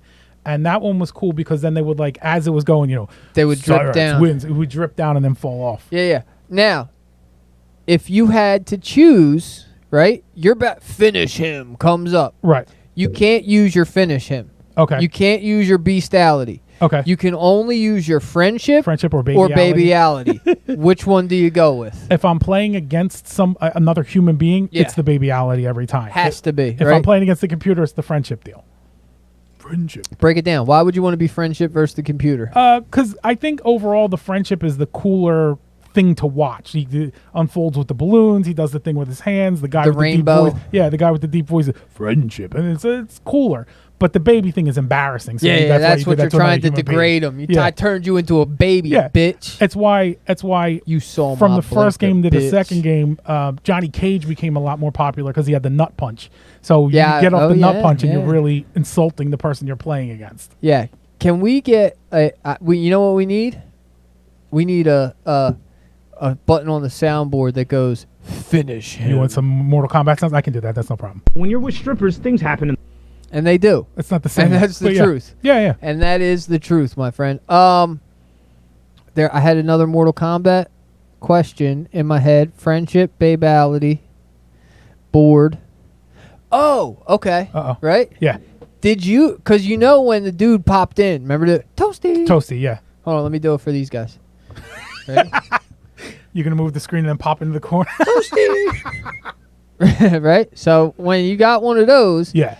Did you ever, because you were supposed to hit some buttons when he popped in. Right. And then you got something. Well, there was. I feel like you were supposed to get Reptile. Right. So if that happened. The myth was if you were in the board that was the woods with the talking trees and you got the Toasty guy and you hit the uppercut at the right time. Yeah. Then they would unlock Reptile for you. Yeah. I never played with Reptile till he came home, so I can't confirm or deny that. But that was the thing. You were in the living woods, and when he came up, if you hit an uppercut, you would get this. That's what they say it was, but Yeah. I don't think I know anybody who actually got it. No, I don't think I ever saw it in the arcade, and I spent an inordinate amount of time around that game. Yeah. Especially part 2. And no, I never really saw it. It was just that guy was just like because you couldn't even control when he came out. You do the same move over and over again, and he was kind of random. It was always on a heavy hit, but you didn't know when. There was never really, it didn't seem like there was really any science to when he showed up. He just kind of showed up when he wanted to. Yeah. Now, Louis G, one of our favorite guys in the chat, says, this is all he says, right? No sentence or anything. Right, it's just a word. Marvel vs. Capcom. Marvel vs. Capcom was good. Yeah, I wasn't into Marvel vs. Capcom. That's I never got into it. But that being said, right, because Justin likes it, he liked it in the arcade. He was a big Marvel vs. Capcom in the arcade kind of guy, right? Everything was better in the arcade. What would you say was the, let's not say, I don't want to say best, but let's talk about our favorite arcade games. Now, as far as fighting, like not. So wait, let me stop you for 1 second. Because there's such a variety, we got to kind of break it down into different things here. Let me stop you for 1 second because this is so we just got the new Xbox at my house. I want to bite my calluses off live on air. Please do. And one of the things I found out with the new Xbox is that you can basically do some stuff to set it up as like a system that will play every arcade game that ever existed. Yeah. Okay. So of course I did it, and then I was playing, and I have access to all the games in the world, and I keep going back to Miss Pac-Man. Yeah. And so I was thinking, like, if I'm stuck on an island and I can only get one game from each decade, and that's the only game I can play, what would they be? And I think the 80s would be Miss Pac-Man, and then the 90s would be probably Mortal Kombat 2. And then when you get into the 2000s, it gets real foggy because it got real good. There's a lot of things. Now, Yeah. why do you go Miss Pac-Man instead of Pac-Man? The variety. So every 2 or 3 boards, the maze changes. So you get more variety out of it, more challenge out of it. Yeah, Pac-Man, it doesn't do it for me. I understand. But also, I didn't grow up in that era when Pac-Man was a thing. Right. You know, was Miss Pac-Man and Paperboy in the same era? Because Paperboy that's all I the fucked 8-bit era. with. Yeah. Yeah, so then I would take Paperboy over Miss Pac-Man, and I might take Excite Bike over both of them. Okay. That was in the arcade as well, so that's a reasonable a reasonable option. But, we're talking arcades? Okay. Well, you don't have to for this because I know you don't have I'm not quite the wide knowledge. Yeah. Because I was also going to say that there's a chance that Paperboy and Excite Bike both get trumped by Tecmo Super Bowl. Tecmo Super Bowl is an excellent choice now that we've brought the consoles into this. Yeah. But I think Tecmo Super Bowl is the 90s. I think it's probably. Like 91. I think I might have been in first grade when Tecmo Super Bowl came out. That's quite possible. Yeah, well, you're fucking 67 years old. What do you know what I mean? Yeah, it came out in 91. Knowledge is power or something. So, yeah, so that can be your 90s game, and then you can still have Paperboy as your 80s game. Yeah. And then if we're going 2000s, without a doubt, it's going to be GTA. Okay. Because there's just so much to do. You can just get lost in it. Yeah. Yeah, there's so much to do. Which one was 4? San Andreas? No, I think 4 was not Vice City, but when he went to like New York. No, you might be right. It was Vice City when he went to Miami. Vice City was 2. 3, no. Grand Theft Auto 3 and then Vice City, and then New York, and then San Andreas. 3 is the first one that's 3D. Yeah. And that was Liberty City. And then he went to Vice City, and then he came back to Liberty City. You might be right. I'm going through to pull it up and check. I think I probably... So it was 3, then Vice City, then San Andreas, then 4... Which is back to Liberty City. Yeah, I think 4 goes wide. I think 4 goes a couple different places, and then 5, and then 5 they've just kept 5 going for the last 10 years now, which is unbelievable. It's 3 consoles deep now. Yeah, it's crazy. They got to come out with 6 sometime soon. They swear they're working on it, but that's what I hear. They're making so much money off of 5. They have no reason to work on it. Yeah. They're for the respect of the fucking community. I'd love to think that they're in it for the respect, but it seems I like think they're in it for the money. Nah, I think a company like Rockstar wants some of the respect from the community. If they're not going to release another GTA, at least they should give us another fucking Red Dead. Or another Bully, or another LA Noire. Bully or LA Noire, I'm indifferent for. I figured you would like Bully if you've ever played it. I think that's like a game that's like right up your alley. This punk kid goes into a Catholic school and a private school and just starts banging everybody around. And that feels like something that, like, when you were in Gloucester Catholic for that 3 months, like that might have been some stuff you could get off your chest. No, I was very quiet when I was in Gloucester. Well, that's Catholic what I'm saying. for But you 3 months. didn't want to be. You were just you were doing it on purpose. What year was Bully? If I went back, could I go back and play it now and enjoy it? I think so. If you can enjoy Grand Theft Auto, you can enjoy Bully. It's in the same vein. Do a bunch of fucking dirty shit, make a little bit of money, and fuck some of the other people over in the game. It's a pretty straightforward context. Maybe I'll try it. We're playing. I told you we're playing. You're playing that 2-player game. Yeah. No, I would play. I would take, if I had to take one of them. I think, honestly, I would take GTA 4. Okay. Because that's the one that I didn't play the story mode on yet. Okay. I've never played a drop of story mode on GTA 4. Just came in and started stealing cars and shooting hookers. I just never had it to play it. Okay. So I will go with that because the story mode to me is the epitome, like the reason to play Grand Theft Auto is I don't fuck with online. Right. I do run around and shoot shit once in a while, but the story mode is like, it's a movie. It's great. Yeah. So how about, all right, so now to the arcade thing that I was saying, right? Because there's a couple of games that pop into my mind as phenomenal arcade games that need to be mentioned. Okay.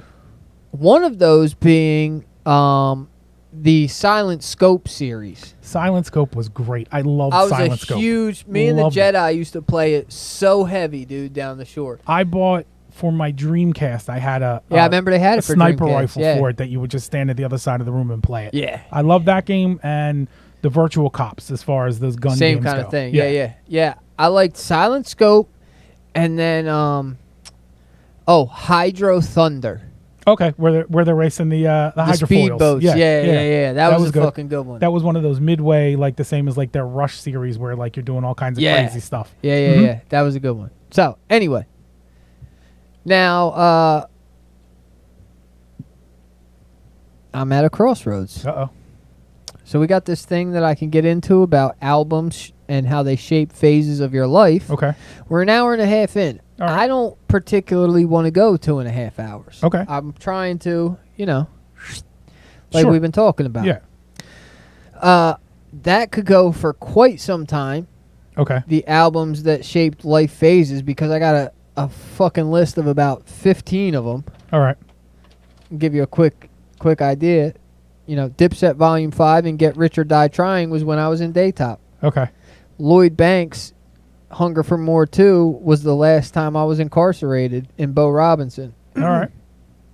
MC Hammer, Please Don't Hurt Him Hammer, was first grade when I did a fucking dance so shit like that. And I could talk about all of these and kind of the space and the place that I was in. And that was a thought. Or we could just kind of end it off with a story about me and the Jedi, who's now an officer of the law. Well, as much as I'd like to do the whole album thing, I think I agree with you that it can be a much wider timeline than what we want to go through right now because it's 10:30 one way or the other. Yeah. So, and it's been a couple weeks since we got a good story from you. Yeah. So let's get to a story. Jedi, are you still in chat? Let me see. I think actually I could tell if I do this. Let's see. Yes, he is. All right. I won't give him your real name, the Jedi. So, me and the Jedi, right? We grow up. We were best buds in middle school, and we were like, so we came from kind of similar families, right? Like middle class families. Our parents were, good folks trying to keep us out of trouble. Right. And his parents did a relatively good job of keeping him out of more trouble than I got into. But I also think that my parents were more, I think maybe, and I could be wrong, but I think his parents kind of let him free to find himself as a teenage boy, whereas my parents were trying to stop me from finding myself as a teenage boy, and I think that fucked me up a little bit. Well, can I know I'm not supposed to interrupt the stories and just supposed to flow with them. Yeah. I have a question about that. Yeah. Like, what do you mean by that? Like, do you feel like they were just trying to isolate you in a box and have you never age? Or do you feel like the fact that they were trying to keep you from doing, let's call it illegal, even though some of it's just bad, illegal things? No. I think that before I was doing illegal things, I was doing normal teenage boy stuff. And it was like I was turned into like a villain because I came home drunk one day when I was fucking 15, or I stayed out after my curfew. Okay. So I was this terrible fucking kid who was unable to be controlled. And there was like this I think my mother wanted me to be in the fucking theater club. Okay. Getting straight A's and be the fucking main Right. act in fucking South Pacific. And that just wasn't what I was. And the further that I got away from that, the more she kind of didn't like it, and it just was a bad turnout. So I don't want to get too far into it because my mom listens, and I've long forgot about this stuff, and I don't try and blame anybody else but myself. I'm not looking to do that. I got one more question, and I'll leave you alone. So what you're sort of talking through here is more the idea that you felt like the punishment was way beyond what the crime was, and you were getting punished much heavier for things that you feel like you should have been grounded for a day, and you were grounded for a month. None of any of this right has any bearing on what the story is. You're just trying to get out of answering the questions. Okay, go ahead. So me and the Jedi were tight, bro. Right. You know what I mean? We kicked it super heavy all through middle school and right until we started high school, and then we kind of started to split. Now the Jedi became an officer of the law, right, and I became a his perpetrator of the law. The opposite of that. But before he was an officer of the law, he was out in the streets running and wilding with us. Right. So we, at about 18, 19, maybe 17, he was driving. I didn't have a car because I was like just coming out of jail or something. We decided to go to Wildwood one weekend night, Friday night, Saturday night, whatever it was. Okay. I got a buddy of mine from up North Jersey who's like, hey, we're in Wildwood. And in North Jersey, they think if you live south of Trenton, everything is everything is right near each other, right? So he's like, I'm in Wildwood. Why don't you just come shoot over here? I'm 10 like, minutes away. I'm like, cuz Wildwood is like 2 hours from me. He's like, no, well, come on, dude. It's all down South Jersey. Come on, man.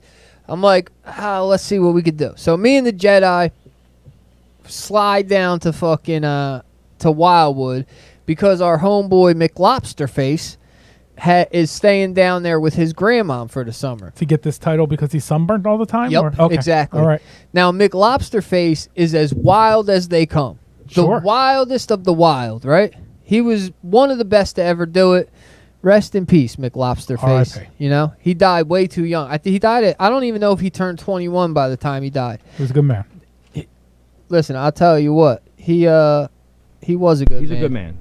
No, God bless. And he was the kind of guy who will share his peanut butter and jelly with you if you both, had to eat lunch. Okay. Just solid. He's just a good dude. McLobsterface was good. But he was also questionable suntan lotion abilities, but other than that, good guy. Super wild. One night we both fell asleep inside of lifeguard boats and woke up to the lifeguards waking us up with the sun coming up like, yo, you guys got to go. Like, all right, man, we're out of here. And then stumbled the rest of the way home. Right. So me, the Jedi, and McLobsterface wind up getting word from my buddy Mikey Hove that there's a house party. He's the one from North Jersey. He's down here. He's like, yo, there's a house party over here. Let's go over there. I'm like, all right, cool. So Mikey Hove and his other buddy, who I don't know, are standing on a corner down the street from where this house party is supposed to be. Okay. So I'm like, all right, where's the party at? They're like, oh, it's down the block. Come on, let's go check it out. So we, the 4 or 5 of us and like 2 or 3 girls that we're with, We walk up to the door. We knock on the door like, hey, what's up? You know, we're here to party. Yeah, let's do this. They're like, we don't fucking know you. Right. Like, get the fuck out of here. Which didn't work for us because No. we were used to like being let in wherever we wanted to be let in. We had Right. some fucking stain, bro. We were Right. some cool dudes. Right, in Washington Township, yeah. In Washington Township, in Pennsville, Right. in fucking In- Blackwood. In your area. Yeah. We had some fucking stain. Right. So we get pissed off, right? We're like, who the fuck do these guys think they are not letting Telling us us into their no. house Yeah. party? So we walk back down to the corner and we regroup. Now, Mikey Hove's buddy, I feel like his name was Dylan. It was some real, like, you know, middle-class white dude Yeah, I type of gotcha. name, right? Let's call him something completely different. Brock. And let's go with Braden. Javier. Okay. Oh, wow. Okay? All Yeah, right. we're going left You're field. swinging all the way out. Yeah. So Javier had already been inside of the party, so he's got a lay of the land. So we're back on the corner. We're like, who the fuck these dudes think we are? And we're drinking, and we're fucking talking our shit. Javier goes, bro, they got a liquor full of fridge. Classic liquor full of fridge. Yeah, Yep. classic liquor full of fridge. It's what happens when you drink a rum chata full of cup. Right. And Javier's like, we should just go in there and fucking take all the liquor. Yeah. And the light goes off. We're like, yeah, That's a great idea. I think that's what we should do. Yeah. Now, he maps it out for us. He was like, all right, look, here's how we're going to do it, right? Javier's putting the plan down. I think Javier's laying the plan down. He's like, look, Mike, you're going to go knock on the door and ask them to let you in and then to use the bathroom. You're going to go use the bathroom. Then when you come out, you're just going to open the door. We're going to run in, hit the freezer, because the freezer is only a few steps. The door goes right next to the kitchen, and the freezer's about 5 feet into the kitchen, and that's where they have all the liquor. There's mad bottles of liquor in the freezer. You So- guys are going to grab it and then run out the front door. Is Javier in there because it's cool for him to be in there, or did he sneak in? I think Javier was like cool with somebody. Okay. But then when Javier But not tried to high bring enough up all on the us, chain, right. yeah, when Javier tried to bring all of us, it got shut down. Okay. So we're like, all right, yeah, we're gonna fucking rob these pussies. Fuck them. Who do they think they are? Not letting us in their party. Right. Fuck them. They got some nerve not respecting our gangster. Let me take a sip of my cup here. Take a sip of your cup and take a cup of your sip, and let's get back to Take it. a cup of my sip. Put it down on the table. Put a table on the down. There you go. And so, all right, we all fucking put our hands in. Yo, I completely forgot about this until now. Well, the Jedi just... but also, the Jedi's Facebook name is not his real name. I'm Right. sure he does that. Yeah. Whatever. We won't say anything more. We're not gonna out them. Yeah. So, we all kind of fucking huddle up on the corner, and we're all like, all right, man, let's break on three. We kind of put our hands in like a fucking starting football Right, team. right. You know, go team. We got the break plan. on three. Everybody right? synchronize your watches. yeah. So we're like shaking our necks Right. out and shit. We're like, all right, let's fucking do it. Just right? getting the We're gonna- energy up. We're gonna fucking do it. Right. So It's time, bro. yeah. So Mike goes in, and me and the Jedi and fucking Javier stay at the end of the driveway. Mike knocks on the door. Now Mike was a big dude. He was like 6'2" and like brolic, right? He knocks on the door.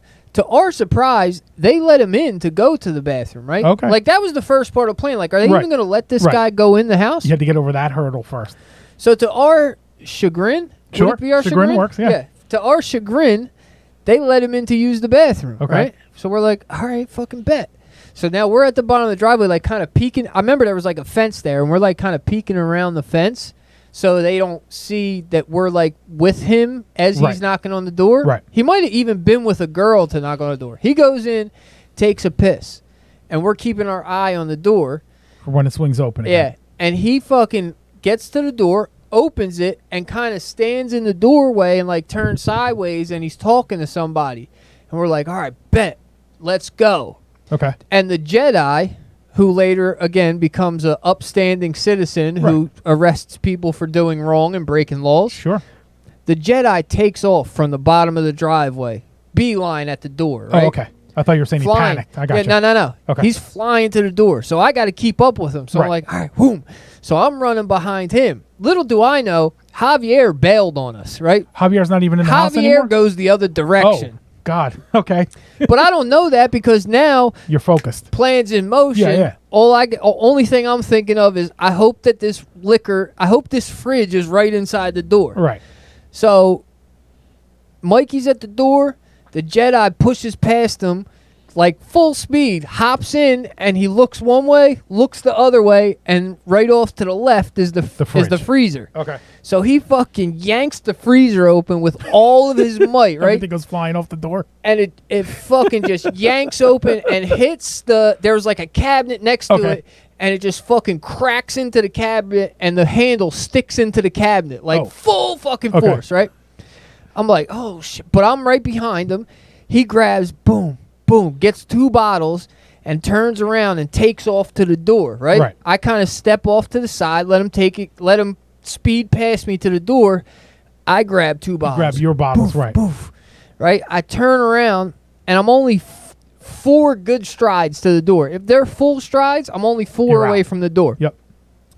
I turn around, and I'm taking my strides, and I don't know if I did it to myself or if somebody stuck a foot out or what, but I'm running to this door, and I stumble, and the next thing I know, I'm passing the door trying to get on my balance, right? Because I'm like tripping up. Like inside the house passing the door? Still inside the house, right? Excuse me. So I'm tripping up trying to like get my balance so I can get out the door because, we're robbing them. Right. That's the plan. Yeah. And that didn't happen. Instead of me getting my balance, I kind of trip all the way up and wind up next. I like trip, fall, and roll into a hearth, like a brick fireplace hearth. Yeah. And I'm trying to scramble to my feet. This is all within seconds. Plus, you're trying to keep these bottles from breaking. Exactly. Yeah. So you're just doing a whole juggling act while you're now deeper in the house than you really want to be. Yeah. And this is all in milliseconds. I hit this hearth, and I look up, and the room that I stumbled into is the room where they're all partying, right? So I look up, and it's like the fucking entire Toms River varsity football team is in this fucking room, and they're like, what the fuck? They're all angry, bro. These are some angry dudes, and I'm like, oh, shit. And then the whole party converges on top of me, right? And I'm getting fucking hit, and I'm blacking out, right? Like, I'm getting hit hard. Getting hammered. Yeah, I'm getting the whole party. There must have been fucking 30 kids in there. And you're still laying on the brick, right? I'm scrambling to my feet, right? And I'm getting hit hard, but I'm on my feet. And I'm like coming in and out. Like, I'll get hit and black out for a quick second, and then I'm like, come back. Like, nobody knocked me out cold, right? But they were rattling me. So I'm scrambling to my feet, and I just remember throwing bottles and elbows, right? Like this, just throwing them every which way, but also trying to cover my head so I could stop getting beat. Right. Now, little do I know, Mikey Hove, who was at the door, hops into action, right? And starts yanking dudes off of me. To try to pull you out. And because he's 6'4", it's effective. Yeah, it's working, right? So he yanks off enough of them that I can kind of scramble and scrape my way to the door, throwing elbows and bottles. And I get to the door and fucking kind of stumble out of the door, push my way off of the threshold, and hit the front gate running, right? And I just I'm gone. I run, I got 2 bottles in my hand, and I run, and instead of running down the street, like, my mind is like, I can't have them chase me. Right? So I run, cross the street, take a fence, 6-footer, right? 1 leap, whoop, boop, right over top of it. Keep running through that yard. You're Carl Lewis out there with these bottles. Take another fence, whoop, whoop, and I fucking fall on the next fence, and it's all like soaked wet grass in the backyard. So I just fall into a full mud puddle. Like right? You get sloshed in. Yeah. That's perfect. Yeah, I fall right into the fucking slosh of it, to the sludge. I'm like, fuck, but I get up, keep running, like 3 more yards. I'm hopping fences, over the next block, hop another fence. I'm trying to get as far away as I can, so then I could call the Jedi, tell him where I'm at, and have him come pick me up out of some bushes somewhere. Right. Because I can never really tell. Cell phones at this point or no? Yeah. Okay. I had a flip open Sprint phone Okay. that played Mobb Deep, shook ones for the for the ringtone. I may have had that too. It must have been a feature. And you still had to buy them. You had to pay 99 cents for them. Yeah. Actually, my girlfriend at the time No, God bless. had told me how to get free ringtones. So I think I had a bunch of free ringtones. So I fucking make it through a couple yards, cross a couple streets, hop a couple fences, couple yards, right? And I get to a spot where I'm kind of like, all right, nobody has followed me this far. And I still got a bottle of Absolute Citron in one hand and a bottle of Captain Morgan in the other. So you're feeling good. I fucking won. Right. Right? I win because I got your fucking bottles, you fags. Lost the battle, right? won the war. You guys don't let me into your party. I'll fucking steal your party, goddammit. Couple knots on your head, but you still have the bottles of liquor. Now, the Jedi turned and ran, so I can't, like, he's at no fault because he was out the door when this happened, and he was probably across the, like, he didn't know this was going on. Yeah, he had already broken off with his bottles. He's following the plan, and he can't look back. No, and I don't hold that against him at all. No. Because that was the plan. Yeah. Put your head down, get in there, get the fuck out of there. We'll meet, 3 blocks over or whatever. Right. So I get to, where I feel like I'm safe with my bottle of Citron and my bottle of Captain Mo. Someone should absolutely animate this, Lou, but I don't know an animator. If you know one, send them our way. I'll clip this and make it a fucking ad or something. And I'm ducked in the bushes, and I call the Jedi. I'm like, yo, I like peek around out to the front of the house. If I remember correctly, I lost a shoe. Okay, probably in that marsh. Yeah, in the marsh. It could have been in the fight. Right. I don't remember, but I'm running one-footed at this point, and I it's kind of vague, but I believe I just lost the shoe somewhere along the route. So I don't think we discussed leading up to this. Are you inebriated at all? I mean, you could Most bet likely. I mean, it's pretty much a guarantee. Well, that because we you're were grabbing the fucked up liquor, so before maybe this. that was going to be the first liquor for the night. I would assume that it probably wasn't. I'd also assume that if we were hanging with McLobsterface, there was some prescription Something pills going on. involved. Gotcha. The Jedi he never did drugs. Never. No. Never. I think we got him to smoke bud once. Right. But I don't even know if that was the If case. it really happened, yeah. He just liked to drink and cause a ruckus. Right. So I'm on the side of the house. I peek around. I kind of creep and I'm sludging through the side of this house. And I look to see the corner of what street I'm on, right? So I call the Jedi and I'm like, we were pre-gaming at the Bins. There was a hotel called the Bins. Okay. Oh, the Bins was a fucking wild spot. Every motel in Wildwood is a wild spot. None of them are as wild as the Bins, bro. The Bins takes the cake as the most wild fucking Wildwood motel there is. We can touch on that after I finish Some the other time. story. Yeah. So I peek around the corner and I see what corner I'm at. So I call the Jedi. I'm like, yo, I'm at fucking, Vasava and Vasava. Right? He's like, all right, I'm coming. So I'm like, all right, you drive? I'm driving over. All right, cool. I'm here. I'm going to just duck in the bushes. When I hear your car, I'm going to come out. Because I can't afford to have these dudes fucking running around looking for me. Yeah. I'm just going to hide in the bushes and wait. Yeah. Safety first. I'm hiding in the bushes, and I fucking look down, and my shoe's missing. And I'm fucking sitting there. I'm like, yeah, but I got these pussies bottles. You got the bottles. I got the bottles. You won. I'm taking a nice breath of success, right? Right. As I take that breath of success, I get the fucking smell of fecal matter. I'm like, oh, did I fucking You land? step in poop or I something? fucking landed in Right. dog shit. So Right. I'm going to fucking look at my shoe. There's no shit on my shoe. Uh-oh. And then I realize that these guys beat the shit out of me. Literally. Literally beat the shit out of me. I'm like, fuck. Drop the deuce while you were getting kicked. Yeah, right. like they Yeah, hit yeah, me so, yeah. whatever it was, they hit me Yeah. so hard that I shit myself. fell out of it, Right, yeah. yeah. I'm like, fuck. Because there was we were hanging out with cute girls and shit. Now Right. I got no shoe. I'm covered in mud. And you smell I'm like poop. fucking lumped up. And I shit myself. I'm like, man, this night is a fucking wash. Now, well, any normal man would call it a wash. You But gotta I hit- was just getting started. You got to hit the ocean and scrub up a little bit. That would have been a fucking perfect idea. I didn't think of that.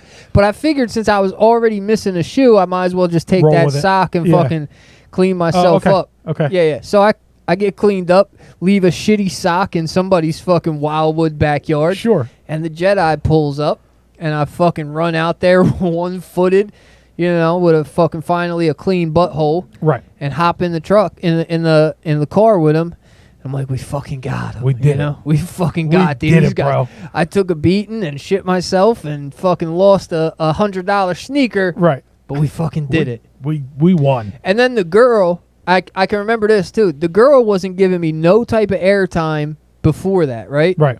Like I was trying to like have conversation with her, and then I hopped in the car and I felt like I was getting a little bit of pity from her. So then she wanted to roll talk with to that. me. Yeah. I don't think anything ever happened from that, but. Okay. I'm surprised she didn't want to, get a little more intimate with a guy who had just shit his pants. That's weird. Women are usually into that. They're usually turned on by that kind of thing, right? Yeah, I don't fucking know. And so now we had, and the Jedi had his 2 bottles of liquor. Right. So now we you got had 4 fucking bottles? 4 bottles. Right. From what the Jedi's telling me here, we had a fucking motel at the bins. Okay. And we were ready to fucking rock Ready and to roll. rock. I assume that we packed to be down there for 2 days, so I probably went back Extra and like pair of underwear. put some shoes Yeah, on yeah. or something Okay. like that. You know what I mean? Where's Javier? Javier, I know he took off. Listen, Javier and Mike, Right. I don't think we saw them for the rest of the night after that. Oh, there was no regrouping with the whole team at all. I think maybe we went to link up with McLobsterface. Okay. And Javier and Mike are looking at me and the Jedi like, these fucking dudes are lunatics. Right. Like, we're not We're not fucking gonna with go these guys. Party to party, robbing them for liquor. We're not going to, these guys are going to get us fucking locked up. We're not fucking with these dudes. Right. And then that was that, Okay. But the bins, right? We were fucking 18 years old and we would go to the fucking Bins motel. This was our spot. We would fucking pool our money. Everybody threw up $20 or something to get this fucking sleazy, cheesy, cheap motel. And we would walk in and, we get a room. You walk upstairs and the upstairs is just like a long hall. It's inside. All the rooms are like an inside hall. And every single room door, as soon as you walk upstairs, there's a fucking cloud of weed smoke through the whole fucking hallway. Was it one of those hotels dingy enough where like the hallways are made of tile, so like it's extra super dangerous when everybody's fucking drunk? No, I believe it was wild old 1970s shag carpet. Okay. Yeah. It was not. That place has not been remodeled since '72. Okay. If that, If dude. it's still there. Yeah. So you would walk upstairs, and every door down that whole hallway was open, and people were like hanging out in the doors, talking across the hall. People are like both leaned up on one side of the door and the other side. You like walk by one room, and people are just fucking in the bed naked with the door open. Sure, yeah. Weed smoke in the air. The security guards like going from room to room, like Just hanging out. smoking joints with Right. people and fucking taking beers from them and shit like that. Right. This shit was it was a wild place, the Yeah. Bins Motel. And they let us do it as fucking 18-year-old kids. They So didn't we care. were all Yeah. fucking for They it. took your cash. Yeah. It was a fucking wild, it was a different time we lived in, my friend. Sure. It was a different time. Sure. Anything you want to touch on, man? I think we hit a lot tonight. It's we're rolling into that 2-hour mark that you hate to get to on this show. Yeah. Only on the other show do you like to go long. Well, I like the energy of fucking more people in the room. I understand. I'm a bore. I got you. I see what you're saying. So I can only talk to myself for so goddamn long, Payday. You know what I mean? feel like I'm engaging in the conversation, but I guess not. TripAdvisor currently has it at 2 stars and 119 reviews. You feel like that's 2 stars too many? No, I mean, because those 2 stars are hard earned. Those are locked in. Yeah, those are hard earned stars. Like, nobody's giving it. It's not an average. Those 2 stars Right. aren't an average of ratings. Like, those are like everybody gave it 2 stars. Right. Now, if you're the kind of traveler, if you're going to TripAdvisor, first off, if you're going to TripAdvisor, you're not staying in the bins. Right. Those type you're of already folks, too well researched for a stop like that. Yeah, you're not going to stay there. The people who stay at the bins want it to be 2 stars. It's a Right. bunch of 18-year-old fucking knuckleheads. Google has 2.5 with 315 reviews. Yeah. So you're getting the gist of the kind of place we're dealing with. I'm surprised it even broke the 2 mark. Right. You know? They may have paid for that. Quite possibly. Yeah, just so you can get enough business going. Well, here's the thing. You get to 0 stars and like nobody's showing up. They had a few outside. They had a few suites. Oh, okay. Okay, so the suites were like on the outside of the building. Right. And if you stayed in the suite, you could probably be tricked into believing It's a decent spot. that it's at least a 3-star hotel. Okay. Right? Okay. They weren't clean, Right. but But nobody they were sizable and they were outside. but your kids weren't going to see somebody fucking in the bed across the hall either. Right. So, Well, that's good. you probably it's a lot of the suites are probably ranking it higher, whereas like, those of us who are fucking battle-tested bins veterans Right. give it what it's really rated What at, it's worth. which is a goddamn 5-star. That goddamn place deserves 5 stars. It should be fucking bronzed on the Wildwood Walk of Fame. Let's see if we can get them as a sponsor. We The can get, bins? like a nice vending machine in the front that sells the clap cleats, and then you go into the bins and you get like the GiG experience. Yeah.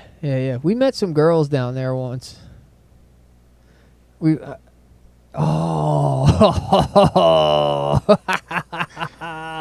Yo, we met some girls. I didn't You sure you want to do this or you want to save this? This one isn't me. Okay. Right? I'll just say a friend of mine who may or may not be in the chat right now, okay? We're in there partying. Right.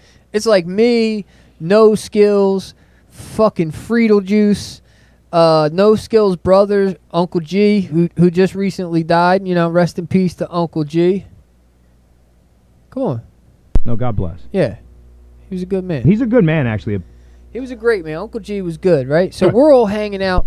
And at the time, I think we were drinking Keystone. I think we were big Keystone light drinkers at the time, right? So we're drinking Keystone and lining up empties around this little shelf that runs around the whole fucking hotel room. Show off your progress. And, me and fucking No Skills and Uncle G are there. Oh, with this fat girl, Katrina. And this was a big bitch. Sure. But for whatever for all of reason, No Skills fucking used to hang out with her all the time. I think it probably had something to do with, powdered substances. I don't know. Okay.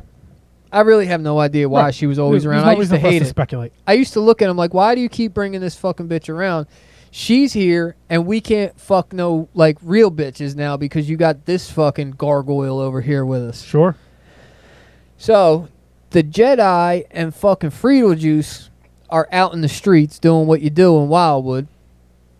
And we're in the room, whatever, we're fucking drinking and maybe sniffing, whatever, I don't know. And fucking the Jedi and Friedel come back with 2 girls, I think, right? And Friedel sits on the edge of the bed, and he's like talking about what he's looking for in a relationship. Oh, okay. And Okay. I know this guy. Yeah. yeah. He's talking about the doilies that are going to be on the table Right. at the wedding. He's a couple steps ahead of the game. He's got his first kid named. You know what I mean? Right. He's got the fucking he's got his first kid's confirmation name at this point. Right. And these are the kind of topics that Friedel is talking about with his young woman that he met that evening. The Jedi just grabs his bitch by the hand and they go into the bathroom. Let's go this way. For a Yeah. little bit of privacy, Sure. right? Sure. So I wasn't in there, but I just assume the Jedi beats the brakes off this broad in the bathroom. Right. Probably had clap cleats on. He probably did have a set of clap cleats. If he could have, he would have. Well, listen, if he didn't, he should have. Right. And the place that you would get clap cleats, Clapcleats.com. and what you want to do, Hit him with the promo code the GiG. so you can get, 15% off. you know what I mean? So the Jedi takes his broad in the bathroom, bangs her in the bathtub, right? We hear him fucking in there. Right. Her head's hitting the wall and shit. Sure. She's screaming, right? They're having a fucking grand old They're either time. fucking or she's dying. And we're half laughing and half just getting fucked up, like, oh, whatever, Right. At some point, the two of them come out of the bathroom. We think that her and her girlfriend are going to hang out, right? Right. And instead, she turns to the Jedi and fucking pats him on the back, says, Good job, Good bud. game, boys. Turns around and fucking walks out. I think it was legendary, Yeah, I was bro. gonna say. I think that I don't think there's like a better story that you could tell than like I met this girl. I didn't really know her. I took her in the back, and then she left, and she shook my hand and said, "Great game," and then left. Like there's not. You couldn't do anything better than that. Yeah, the Jedi's got some fucking legendary moments, bro. He had some fucking legendary ones. I gotta think. I'm sure there's more. None of them are coming to me right now. But Okay. he was a legend. You were a legend in your own right, my friend, the Jedi. All right, we'll call it on that, man. Okay. We'll call it on that. All right. Because I don't think that we could top me shitting myself and the Jedi getting a Getting good a pat game on the head, Yeah. like a good dog. Good game, pal. Really came out to play today. Way to go. So what do we got going on that we got to talk about? We have on Monday nights, we have the Tool Shed, which is the extension of the GiG podcast. There's a few more people on there. There's our guy Biz Mighty joins us every week. Happy birthday, Biz. Yeah, Biz's birthday was yesterday. Biz Mighty joins us every week. Every week we also argue with Payday as to why we shouldn't get the vaccine, and he Right. tells us why we should. Right. Hopefully we're gonna leave that out this Listen, week. We got to stop at some point. All I'm gonna say is, I do my best not to bring it up. I know you do. But if you guys bring it up, I'm gonna. You got to engage. play your part. I got no know. choice. I get it. So this week we're going to try not to fight with you about the vaccine. Okay. I'm But- here for it, but it's not great radio. Biz will tell you otherwise. I'm sure he will. So on Monday nights, that's another show, and it's a good time. We have a fucking bunch of fun. We talk a bunch of shit. It's more voices and more stories and more, just a little bit more for you to listen to if Right. you're looking for something. Everything here will be on YouTube hopefully by tomorrow, if not the next day. And there's a whole gang of other shit that will be available on YouTube if you want to look at it. I was laughing out loud remembering that shit. Good, then I did my job today, Jedi. If I got you to laugh out loud while you're sitting by yourself, It's perfect. I'm a success. Listen, if you're listening, get some friends together, go on the YouTube. At this point, it doesn't even matter if they listen or not. Get them to subscribe. We need to get to 100 subscribers, and we can Yeah, that really helps open us open some stuff up. So for right now, focus on the YouTube. Try to get some subscribers in there, and then we can move this thing another step forward in our progress. Yeah, there's also a whole slew of audio-only episodes on iTunes and Spotify, and we're not just talking. I know it seems like we're just talking to the Jedi and Lou right now, but we say all this for anybody who's watching through the entire thing later on the replay. And Right. if both the big shout out to Lou and the Jedi who have been hanging out the whole time. We had a pretty good little jump and chat today. If you're watching on the replay and you've made it this far, we highly appreciate that you've done that. You can come check us out here every Friday night at 9, every Monday at 8:30 on the YouTube channel, the GiG Podcast channel. Search the GiG Podcast on iTunes or Spotify and get the audio only. We're going to keep going. You keep pushing us. Keep liking. Keep subscribing. Tell a friend to tell a friend who told a friend, and fucking show up. And if you get, to the live chat, clock in. Let us know. Talk to us. Call in. This is a thing that we're doing. Fucking do it with us. Right. This has been the GiG Podcast. That's 2 G's with a microphone in the middle. We'll be back next week. We'll also be back Monday. Check us out another time. We appreciate you being here. We're out. Peace.